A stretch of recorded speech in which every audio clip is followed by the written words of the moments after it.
2025년 새해 둘째 주 예배에 참석한 우리 만민교회 모든 성도들에게 하나님의 도우심과 하나님의 축복이 넘치기를 주님의 이름으로 축원합니다. 오늘 설교 제목은 성령님이 도우십니다 라는 제목으로 은혜를 나누겠습니다. 한번 따라해 보십시다. 성령님이 도우십니다. 성령님이 도우십니다.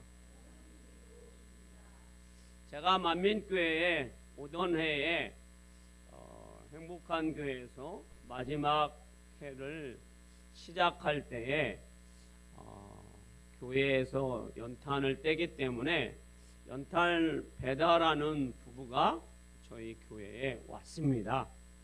그래서 연탄 배달을 하려고 차를 끌고 왔는데 운전하는 남편과 그리고 그 운전을 돕는 아내가 같이 왔습니다. 그래서 이 두 부부가 이제 연탄을 배달하기 전에 차를 주차하는데 아내가 수신을 하는데 좀 미흡합니다. 그랬더니 이제 차를 주차하고 나서 그 남편이 내려서 저한테 딱 질문을 하는 거예요. 목사님, 교회를 다니면 지혜로워야지요. 그래서 당연하죠. 그렇죠.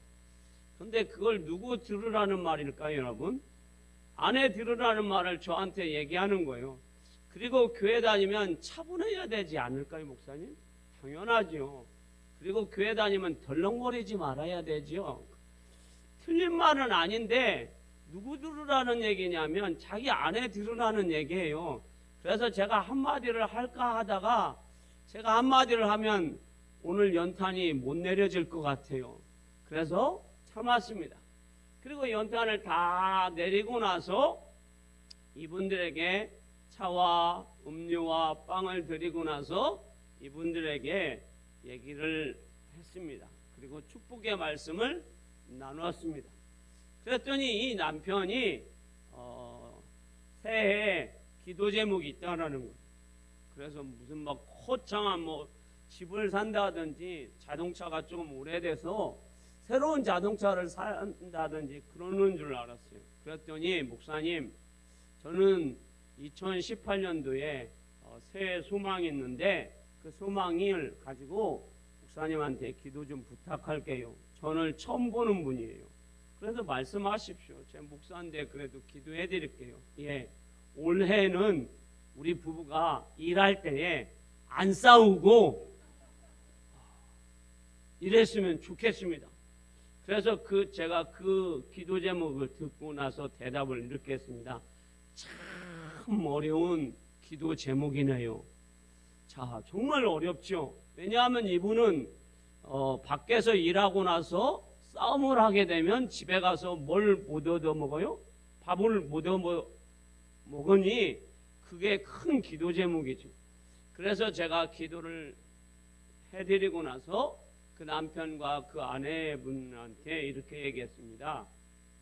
이 기도 제목은 둘이 노력해서 되는 것이 아니라 성령님의 강력한 도우심이 있어야 두 분이 서로 달라질 것이고 그 달라지면 두 분이 이렇게 같이 일하는 것이 행복할 것이고 두 분이 그 행복하면 일하는 것도 기쁠 겁니다 라고 제가 권면을 한 적이 있습니다. 우리 성령님은 우리를 도우신다라고 말씀하고 있습니다. 그런데 우리는 늘 연약해요, 여러분. 그래서 우리는 연약함으로 인하여서 날마다 좌절하고 실망합니다. 그리고 우리의 지혜와 우리의 능력과 우리의 권능으로는 우리가 잘 달라지지 않아요. 그런데 중요한 것이 있습니다, 여러분. 우리가 행복해지려면요, 그리고 우리가 삶의 기쁨을 누리려면 내가 좀 달라져야 돼. 그래야 정말로 우리 가정이나 우리 부부나 우리 주변이 행복해질 수 있어요. 그런데 뭐가 달라져야 된다고요? 내가. 그런데 여러분, 우리나라 속담에 3살 버릇 80까지 가요. 잘 안 바뀌어져요. 그리고 작심 3일이에요. 아무리 자기가 바뀌어지려고 해도 3일밖에 안 가요. 요즘은 작심 3일도 안 가요. 뒤돌아서면 잃어버려요. 그래서 또 뭐 잔소리를 하게 되고 또 뭘 하게 돼요. 그래서 성령 하나님의 뭐가 필요해요? 도우심이 필요합니다. 여러분. 그래서 성령 하나님은 오늘 우리에게 말씀하고 있어요. 약속해 주셨어요. 뭐 하신다고요? 도우시겠다고. 오늘 그 도우시겠다고 26절에 분명히 말씀하고 있습니다. 26절을 같이 읽어봅니다. 시작.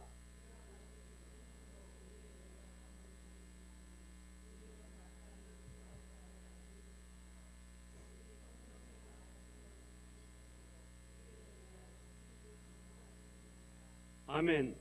성령 하나님은 우리의 연약함을 알고 계십니다. 그리고 우리를 돕는다고 하셨습니다. 근데 어떻게 도울까요? 우리의 소원을 이루어 주시고 우리의 소망을 해결해 주실 것이다 라고 믿고 여러분들이 그 성령 하나님의 도우심을 소망하시길 바랍니다.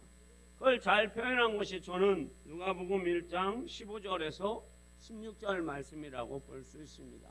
말씀 읽어봅니다. 시작.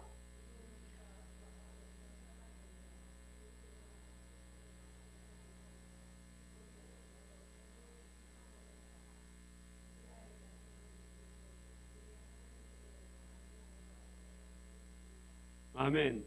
지금 누구의 이야기입니까? 세례 요한의 이야기입니다. 세례 요한은 예수님 당시에 이스라엘 백성들 사이에서 예수님과 비교될 만큼 위대한 그러한 사람이었습니다. 왜냐하면 그는 구약의 말라기 선지자와 예수님 사이의 연결의 통로였기 때문입니다. 그렇게 이 연결의 통로가 중요한가요? 예, 중요합니다.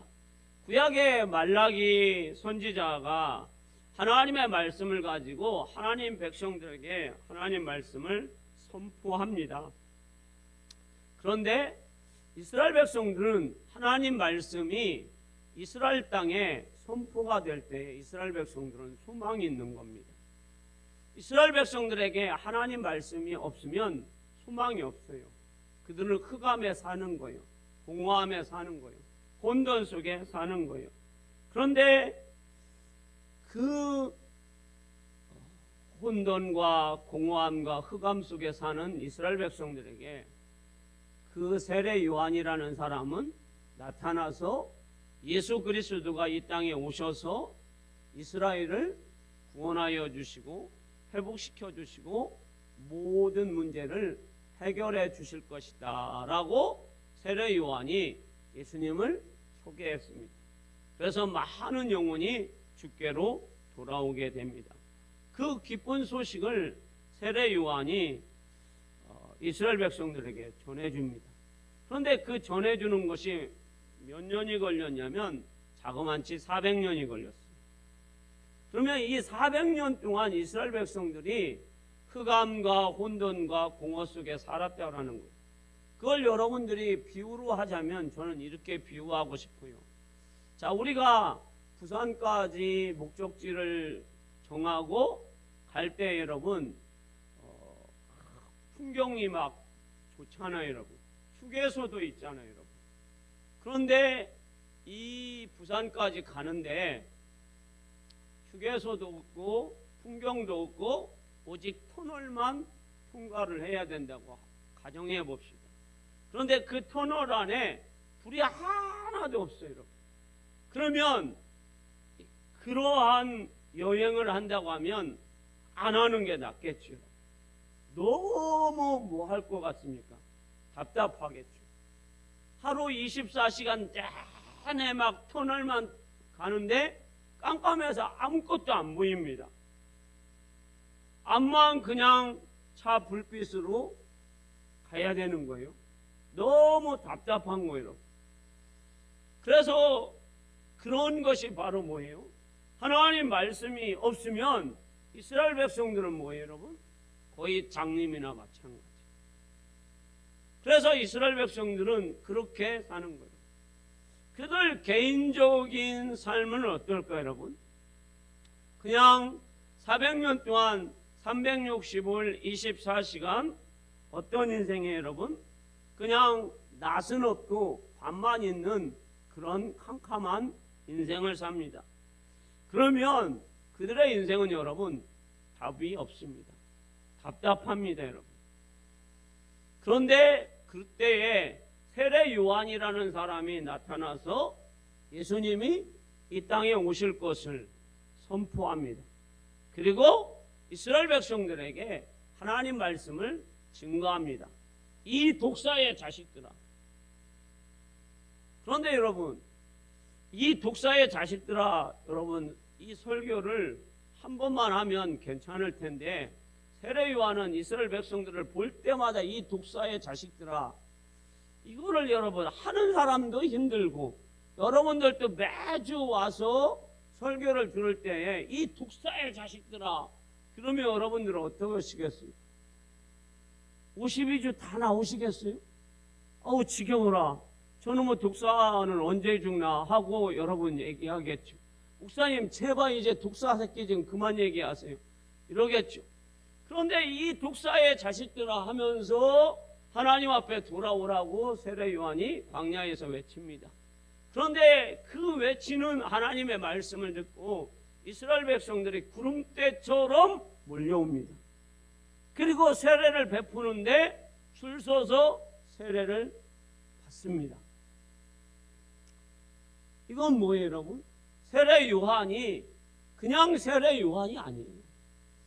그 세례 요한이 성령에 감동되어서 하나님 말씀을 증거할 때마다 폭발적인 은혜가 임하는 거예요. 성령의 역사가 임하는 거예요. 그러면 세례 요한은 여러분 태어날 때부터 우리가 읽은 대로 어디서부터 성령이 충만했어요? 모태에서부터. 그리고 그의 어머니에게 하나님은 지시합니다. 장차 그 예수님을 소개할 사람이 너에게서 태어날 건데 네가 독주도 포주주도 마시지 말고 나실인같이 거룩하게 살아라. 그러면 너에게서 엄청난 믿음의 그런 아들이 나올 것이다. 그래서 믿음의 아들이 나와서 그 믿음의 아들이 예수님을 소개합니다. 그래서 많은 사람들이 그 세례 요한을 통해서 예수님께로 갑니다. 세례 요한의 제자들이 대부분 예수님의 제자로 됩니다.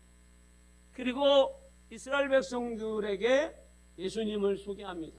메시아가 이 땅에 왔으니 그 메시아에게 돌아가라. 할렐루야. 그래서 세례 요한은 여러분 경건한 삶을 살았고 그리고 예수님께 많은 사람을 인도하는 사람이 되었습니다. 사랑하는 성도 여러분, 지금 우리 대한민국이나 전 세계를 보면 영적으로 정말 어둡습니다. 이런 때에 우리는 누가 되어야 할까요, 여러분? 우리 자신들이 엘리사벳이나 사가랴가 되어서 우리의 힘으로는 할 수 없지만 성령의 도우심으로 인하여서 우리 주변 사람들, 먼저는 우리 가족, 우리의 남편, 우리의 아내, 그리고 우리의 친구들을 뭘로 만들어야 될까요? 세례 요한으로. 할렐루야. 우리의 남편을, 우리의 자녀들을 세례 요한으로, 또 우리의 주변 사람들이 세례 요한이 되도록 우리가 하나님의 도우심을 구할 때에, 성령 하나님은 도우신다고 했으니 옆을 바라보면 소망이 없지만 성령님을 바라보면 그 성령 하나님이 우리를 도우신다고 했으니 그 성령 하나님이 우리 각 심령 위에 임할 때에 우리는 세례 요한이 되어서 많은 사람들을 주께로 인도하여서 우리 교회가 또 우리 민족이 우리 주안동이 변화가 일어날 줄 믿습니다. 또한 성령 하나님은 우리들을 경건하게 의롭게 살도록 도와주십니다. 그래서 누구를 보게 하십니까?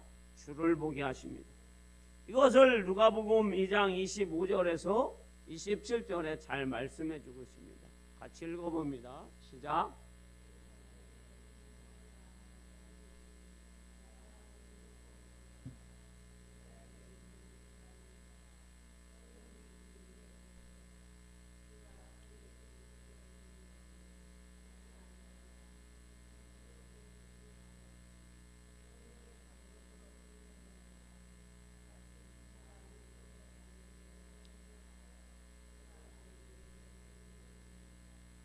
아멘. 이스라엘 백성들은 날마다 성전에서 예배합니다. 그리고 기도합니다. 그리고 하나님 말씀을 읊조립니다. 그들이 예루살렘 성전을 찾는 이유는 예수님을 기다립니다. 그들은 여러분 정말로 예수님이 이 땅에 오시기를 얼마나 기다리는지 모릅니다. 자녀가 부모를 기다리는 것보다 몇 수십 배 기다립니다. 간절하게. 아내가 남편을 기다리듯, 심지어는 여러분 부모가 자식을 전쟁터에 보내고 그 자식이 안전하게 돌아오는 것처럼 간절히 기도하면서 기다리듯이 이스라엘 백성들은 예수님을 그렇게 간절히 기다립니다. 그런데 드디어 예수님께서 예루살렘 성전에 들어오셨습니다. 할렐루야! 그런데 중요한 것은 예수님이 예루살렘 성전에 들어왔는데 예수님을 알아보지 못합니다. 얼마나 이스라엘 백성들이 영적으로 어두워졌는지 이스라엘 백성들이 예수님을 알아보지 못합니다. 그런데 예수님을 알아보는 사람이 있습니다. 시므온이라는 사람이에요. 어떻게 알아볼 수 있습니까? 첫 번째, 그는 성령의 위에, 시므온 위에 계시는 거예요. 성령이. 예수님을 알아볼 수 있는 것은 시므온 위에 성령이 계시는 거예요. 할렐루야. 오늘 예배에 참여한 여러분들에게 성령이 여러분들 위에 계시기를 소망합니다. 그렇다고 오늘 막 성령님이 내 위에 계시는지 막 만져보지 마십시오. 안 보입니다. 안 만져집니다. 성령님은 영이십니다. 또 성령님은 뭐 하고 계십니까? 이 시므온을 지시합니다. 성령님이 지시해 주세요. 세 번째로는 성령님이 시므온을 감동시키는 거예요.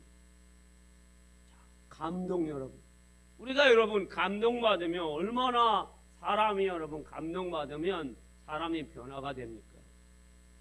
그래서 이 시므온은 예수님이 들어오시는 것을 성령이 시므온 위에 계시고 성령이 지시하시고 성령의 감동을 받아서 저분이 우리의 구원자이구나, 온 인류를 위해서 이 땅에 오신 메시아구나, 그리고 저분이 우리를 위해서 십자가에서 죽으실 예수 그리스도라는 것을 알게 되었습니다.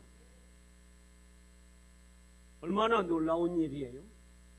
그 수많은 수백 명이나 수천 명이나 되는 많은 사람들이, 아니 이스라엘 백성들 전체가 날마다 예수 그리스도가 이 땅에 오셔서 로마를 다 무너뜨리고 이스라엘을 해방시키고 이스라엘을 회복시켜 주시고 자기들을 구원시키실 메시아를 그렇게 기다리는데, 정작 예수님이 오셨는데도 그들은 예수님을 알아보지 못합니다.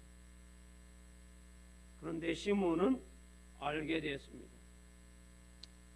왜냐하면 성령님이 위에 계시고 성령님이 지시하시고 성령의 감동이 있었기 때문입니다. 사랑하는 성도 여러분, 이제 우리는 예수님을 어떻게 기다려야 합니까?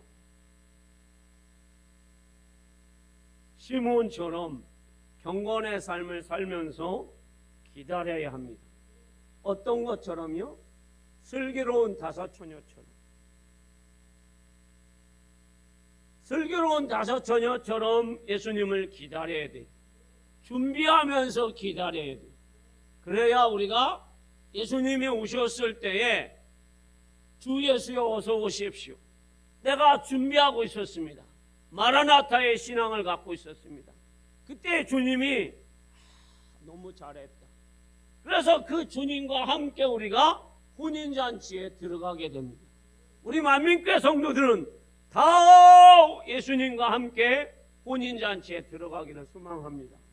그런데 준비하지 못한 사람들은 예수님이 오신다는 소리에 그때 기름 사러 갔을 때에 늦게 더디 와서 혼인잔치 집에 들어가서 문을 두드립니다. 주님, 우리가 이제 왔습니다. 저희가 주님을 기다렸습니다. 그랬더니 안에서 들려오는 소리가 뭐였습니까? 내가 너희를 모르겠다. 모르겠다고 하십니다. 그리고 문 두고 열어주지 않았어요. 얼마나 여러분 그 기다린 사람들이 안타까운 일이에요. 여러분. 모르겠다라는 거예요. 우리는 여러분 준비해야 돼요. 뭘로요? 예수님의 신부로 준비해야 돼요. 우리의 삶은 여러분 다시 오실 예수님, 그 예수님은 다시 오신다고 약속하셨고 다시 오실 줄 믿습니다. 얼마나 여러분 지금 세상이 예수님의 오실 그 기미가 얼마나 우리에게 많은 징조로 보여줍니까? 이상기온, 지진, 기근, 그리고 사람들이 여러분 얼마나 무자비하고 얼마나 무정합니까? 얼마나 사람들이 여러분 악독합니까? 그래서 예수님이 오실 때가 가까워졌으니 우리는 경건의 삶을 살면서 성령의 도우심이 있어야 경건의 삶을 사는 거예요. 그냥 살 수 없어요, 여러분. 성령의 도우심이 있어야 돼요. 그래서 여러분과 제가 성령의 도우심으로 인하여서 경건의 삶을 살 때에 다시 오실 예수님을 보고 우리 예수님이 오셨구나. 그래서 내가 예수님이 부르실 때, 예수님이 우리를 신부로 데려갈 때 우리가 다 들림받는 여러분 되시기를 주님의 이름으로 축원합니다. 성령 하나님은 우리를 무엇으로 도우십니까? 에스겔 36장 26절 말씀에 보면 이런 말씀이 기록되어 있습니다. 같이 읽어봅니다. 시작.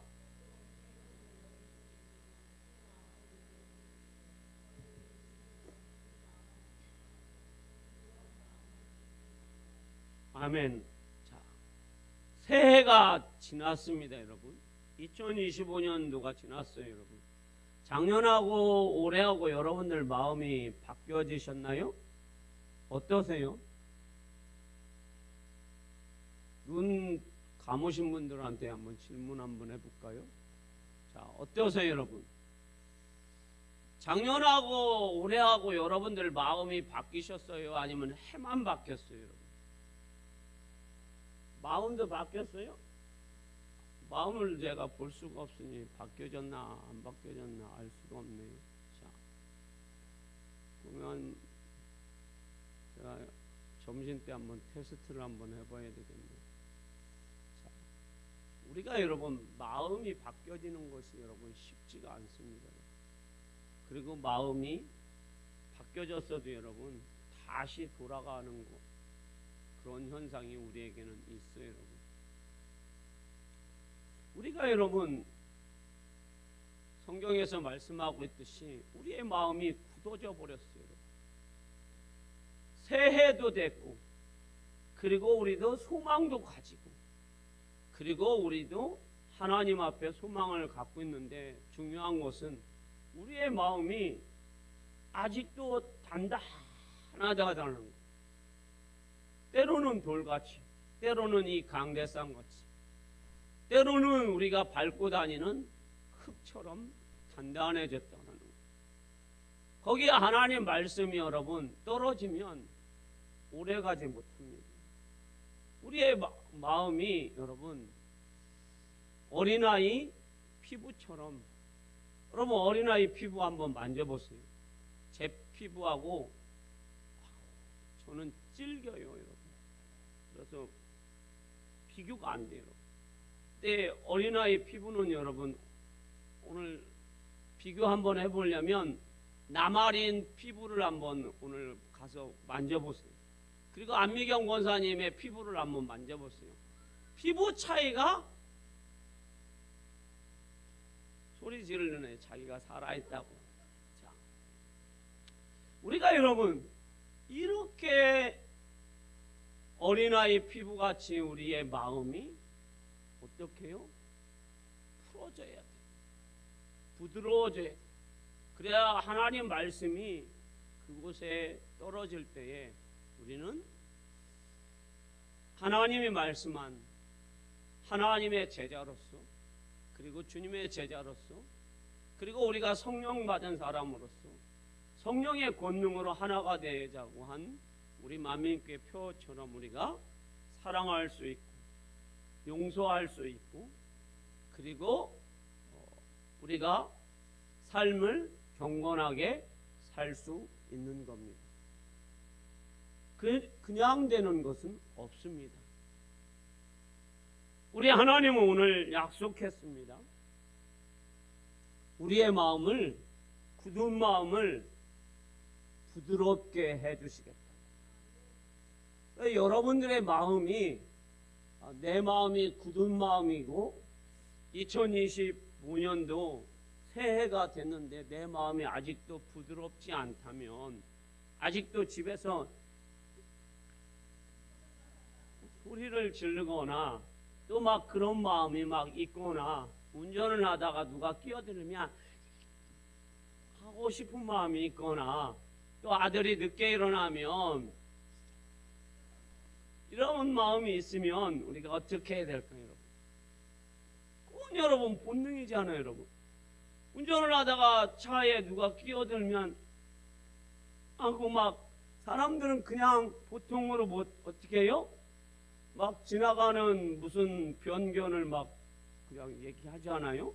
그건 뭐 기본이고, 어떤 사람은 막 자기 차 앞에 들어왔다고 막 하고 막 또 앞지르기 해가지고 막 싸움이 일어나고, 그래서 골프채로 막 이렇게 싸움을 하기도 하잖아요, 여러분. 이게 여러분 마음이 부드러우면 여러분 그런 일이 벌어지겠어요, 여러분? 그런데 우리 마음이 여러분 단단해져 있기 때문입니다. 그래서 저와 여러분들은 2025년도에는 반드시 우리의 마음이 부드러워져서 용서할 수 없는 일을 용서하고, 사랑할 수 없는 것을 사랑하고, 이해할 수 없는 것을 이해하는 한 해 되기를 축복합니다. 오늘 결론의 말씀입니다. 제가 아까 저희 그 교회에 연탄을 배달하는 부부에게 말했듯이, 여러분 행복해지려면, 기쁘려면 내가 달라져야 합니다. 그러려면 하나님의 절대적인 도우심이 필요합니다. 성령님께서는 우리를 도우신다고 그랬습니다. 그냥 도우시는 것이 아니라 우리의 연약함과 우리의 부족함을 알기 때문에 성령 하나님은 도우신다고 그랬습니다. 오늘 성령 하나님은 반드시 약속하셨습니다. 할렐루야! 우리하고 약속하셨어요. 약속하신 그 성령님은 우리를 도우실 겁니다. 그래서 우리가 경건하게 거룩하게 살고, 그래서 우리 위에 항상 성령 하나님이 떠나지 않고 하나님의 영이 내 위에 계시고 나를 지시하시고 나를 감동케 하여 주셔서 내가 예수님을 날마다 말씀으로 볼 수 있는 그러한 눈이 있어서, 주 예수여 어서 오시옵소서. 그리고 내 마음이 항상 돌같이 단단한 것이 아니라 부드러워져서 하나님의 은혜 안에서, 그래서 누구와 같은요? 세례 요한과 같은 삶을 살아서 많은 사람들을 주께로 인도하여서 우리 가정이나 우리 교회나 우리 주변이 그리스도의 향기로, 그리스도의 사람으로 그리스도께로 인도하여서 날마다 성령의 도우심을 우리가 느끼면서, 아, 성령님이 오늘 또 나를 도우시는구나, 그렇게 체험하는 여러분 되시기를 주님의 이름으로